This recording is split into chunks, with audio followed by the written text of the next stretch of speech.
정태 위원님 질의해 주십시오. 김창진 부산지검장님 앞으로 발언대로 나와주시고요. 우리 송강 광주고검장님 작년에 검찰국장으로 고생하셨는데 이번 비상계엄 때는 또 마침 출장을 가셔서 만약 계셨으면 내란 주요 종사자가 되셨을 뻔했어요. 다행이라고 해야 되나요? 아니면 알고 나가신 거예요? 알지는 않으셨겠죠? 비상계엄 많이 알았다면 당연히 저는 반대하셨을 거라고 생각합니다. 그렇죠? 반대하셨겠죠? 비상계엄 선포 만약 한다면 법무부에서 검토하지 않았을까요? 네, 적절한 일은 아니었다 생각합니다. 예. 김창진 검사장님 대표적인 친윤 검사로 알려져 있더라고요. 뭐 본인은 아니라고 생각하십니까? 제가 말씀드릴 부분은 아닌 것 네. 같습니다. 그 윤석열 그리고 한동훈 후보자 인청 준비단에서 두 번 다 하셨죠? 예, 그렇습니다. 예. 두 분 중에 어떤 분이 인청 준비하기 편하시던가요? 저는 그냥 제가 맡겨진 업무를 정상적으로 수행했던 것으로 기억하고 네. 있습니다. 방금 부산고검장께서 비상계엄 당일에 비상계엄의 요건 그리고 상당히 혼란스러운 상황이었다고 하는데 본인은 어떠셨어요? 어떤 기분이 드셨나요? 제 개인적인 생각을 아니, 말씀. 그 당시 법조인으로서 또 이 현직 검사로서 그 빨리 비상계엄에 대한 해제되기를 인식은 바랬습니다. 어떠셨습니까? 빨리 해제되기를 바랬습니다. 아, 그렇습니까? 그러니까 저희가 부산고검장의 답변에 대해서 이런 것들이 의구심이 있는 겁니다. 하다못해 로스쿨생이어도 국무회의가 있었는지 또 국무회의 위원들의 부서가 있었는지 4명의 당연직 부서가 있어야 되죠. 국무총리를 비롯해서. 근데 부서가 있었는지까지는 몰라도 국회 안에 이 공수부대가 아마 진입하는 장면을 보고는 그 어떤 법학 개론을 공부한 사람도 아마 일반 국민들도 정말 국회로 몰려들 정도로 이 요건이 되지 않는다라고 생각했을 겁니다. 근데 현직 법조인이자 검사인 검사장께서는 당연히 거기에 대해서 비상계엄이 해제돼야 된다, 요건이 안 된다고 생각하셨겠죠? 제가 지금 여러 가지 사항들이 수사 중이고 재판 중이라서 제가 아니, 드릴 수 있는 내란에 대한 말씀은 비상계엄에 대한 인식을 물어보는 겁니다. 예, 저는 아무튼 그 상황 자체가 참담했기 때문에 빨리 알겠습니다. 국가적으로 혼란을 수습되기 위해서 예, 해제되는 좋습니다. 게 필요하다고 돌아가셔도 생각했습니다. 좋습니다. 정유미 연구위원님과 문건일 변호사 앞으로 나와주세요.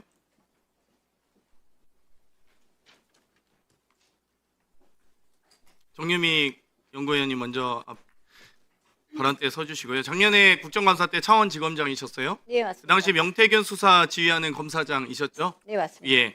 그때 제 질의에 대해서 공개적으로 수사 요청하겠다라는 요청에 대해서 입에 단내가 나도록 열심히 하고 있다 했어요. 네, 단내 나셨습니까? 단내 났습니다. 근데 왜 강혜경 씨가 휴대폰을 또 PC를 이미 제출하겠다고 했는데 굳이 이미 제출 안 받으셨어요? 왜? 강혜경 씨 휴대폰은 이미 제가 부임하기 전부터 이미 제출을 받아서 분석을 하고 있었던 걸로 알고 근데 굳이 압수수색 영장을 통해서 포렌식을 하지 않았습니까? 그러니까 제출을 받은 걸로 종료하는 것이 아니라 포렌식에 대한 조사를 왜 굳이 이미 제출 형식에 따른 포렌식을 하지 않고 압수수색 영장을 통해서 했냐는 겁니다. 명태균 수사 입막음이었습니까? 이미 제출 형식의 포렌식과 압수수색 영장에 의한 포렌식이 어떻게 입막음 그것 때문에 차이가 아마 있는지 모르겠어요. 차차 밝혀졌지만 비상계엄을 하게 된 또 조급하게 실행하게 된 이유가 그렇게 밝혀질 연결이- 거라고 봅니다. 알겠습니다. 일단 돌아가셔도 좋습니다. 문건희 변호사님 앞으로 나와주세요. 왜 이 강혜경 씨가 휴대폰이나 PC 등을 이미 제출하겠다고 했는데 이미 제출하면은 포렌식의 대상이 아주 광범위하게 확대되는 것 아니겠습니까? 그런데 압수수색 영장을 통해서 포렌식을 하면 이 특정된 압수수색 영장의 범위 내에서 포렌식을 할 수밖에 없는 거잖아요. 거기에 대한 의견 좀 말씀해 주시겠어요? 네, 일단 2024년 4월경부터 강혜경 씨가 이제 조사를 받기 시작하시면서 처음에 휴대전화를 이미 제출하셨고요. 그 이후에 본인이 갖고 계신 이제 PC나 이런 부분들에 대해서도 이미 제출을 하겠다라고 여러 차례 언급을 했음에도 불구하고 창원지검이 2024년 9월경 압수수색 영장을 발부받아서 이제 PC 등을 압수수색을 했고요. 그 영장 기재 사항 중에서 조금 의문이었던 것은 일단은 그 이미 제출 의사를 밝혔음에도 불구하고 영장 말미에 이렇게 기재를 했더라고요. 명태균 등 인원들에 대해서는 이제 압수수색이 이루어졌기 때문에 수사의 공정성 문제로 인해서 이 사건 압수수색 영장을 신청합니다라고 기재가 되어 있었습니다.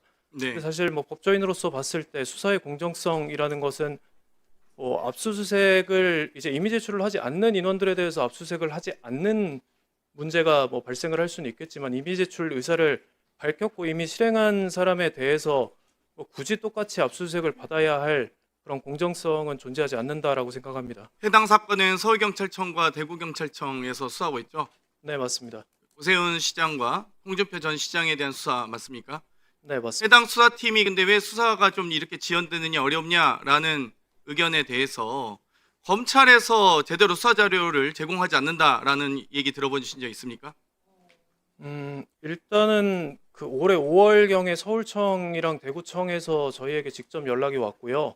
저희에게 연락이 와서 그 강혜경 PC, 명태균 PC 등 포렌식 자료들 분석한 자료가 있으면 좀 제출을 해달라라고 요청이 왔습니다.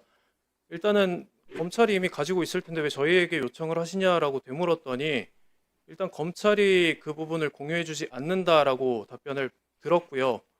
그 부분과 관련해서 제가 이제 관련 수사 준칙을 찾아본 결과로는 검찰이 가지고 있는 자료들을 경찰이 공유받을 수가 있거든요. 수사 기록뿐만 아니라 증거들 같은 경우에도 특별한 사정이 없는 한 공유를 한다라고 이제 수사 준칙에는 되어 있는데 일단 창원지검에서는 그 부분을 공유해주지 않은 특별한 사정이 어떤 건지는 저는 모르겠습니다. 모르시겠죠. 그러니까 지금 오세훈 시장과 박형준 부산시장까지 모두 여론조사 자료 또는 대납 관련 자료를 모두 2024년도부터 창원지검이 확보하고 있다는 겁니다.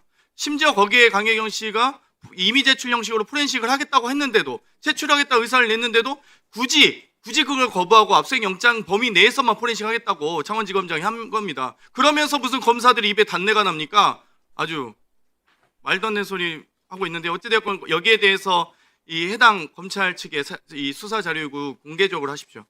네, 이 자리를 알겠습니다. 빌어서. 검찰이 경찰청의 수사 기록을 공유를 안 해주셔서 저희 변호인단이 특히 제가 몇 달 동안 고생을 해서 포렌식 자료를 분석해서 일단 특검에 제출은 했습니다. 김건희 특검에 제출은 했고요. 다만 여러 가지 좀 상황이 있다 보니까 김건희 특검에서는 이 명태균 게이트 관련한 여러 가지 비공표의 여론조사와 관련된 위법성 그리고 그 대납에 대한 불법성에 대해서까지는 수사가 조금 힘든 상황인 것 같습니다. 특검이 끝나고 나면 어떻게 될지 모르겠지만 이제 그 관련 사건들이 일단은 계속 진행이 되겠죠. 계속 진행이 된다라고 하면 저희 변호인단이 정리한 자료 같은 경우에는 계속 공유를 해드리겠지만 증거 법리상으로 봤을 때 당사자가 이미 제출한 자료라든지 일단 그런 부분들이 각 청에 공유가 되어야 그것들이 나중에 증거 능력을 비로소 가지고 그 당사자들 이제 홍준표, 오세훈 이런 비공표 여론조사 관련된 인원들이 재판 과정에서 위법 수집 증거다라고 하면서 다툴 여지가 조금 없을 것 같습니다. 네. 창원지검이든 어디든 검찰에 빠르게 자료 요구를 해주시기 바랍니다. 네. 네, 수고하셨습니다. 다음은 신동욱 위원.